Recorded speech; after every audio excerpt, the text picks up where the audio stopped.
Talking about death and what happens after can be difficult discussions for a lot of families.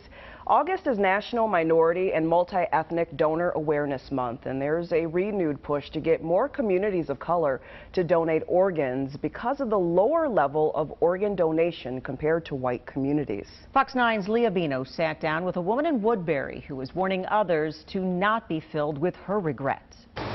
Oh. Didn't know it would make me cry. 48 years old at the time of his heart attack, Stuart Uddin has been gone for 17 years. And there's moments that hit you and you go, wow, that long of a time without him? His wife Angel recalls the day Stuart died, followed shortly after by her refusing the hospital's inquiry about donating his organs. She calls it her biggest mistake. At that time, we had not had the donor designation on our driver's license or anything. We had not talked about it.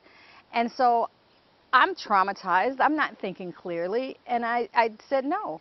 But literally the next day, I thought about it and I thought, he would have wanted to give the gift of life.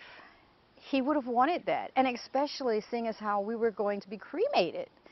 There would be no logic to not giving those gifts.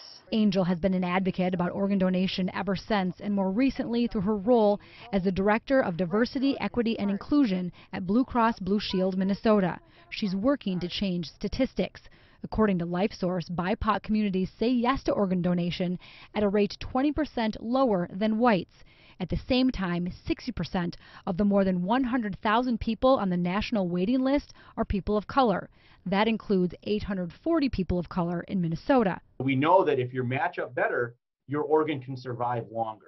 Dr. Ty Dewan, a transplant surgeon from the Mayo Clinic, points out while organ, eye, and tissue transplants can be successful regardless of the race or ethnicity of the donor and recipient, the chances of long-term survival increase with closer genetic matches.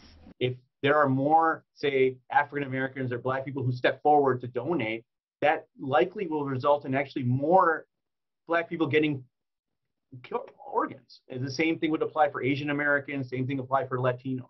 For scientific and emotional reasons, Angel just wants more families to start the conversation about organ donation before it's too late. It's a conversation that's not had in the African American community. I say to people all the time, make the choice of your own. Let people know what you want to do so you don't burden them with that final decision.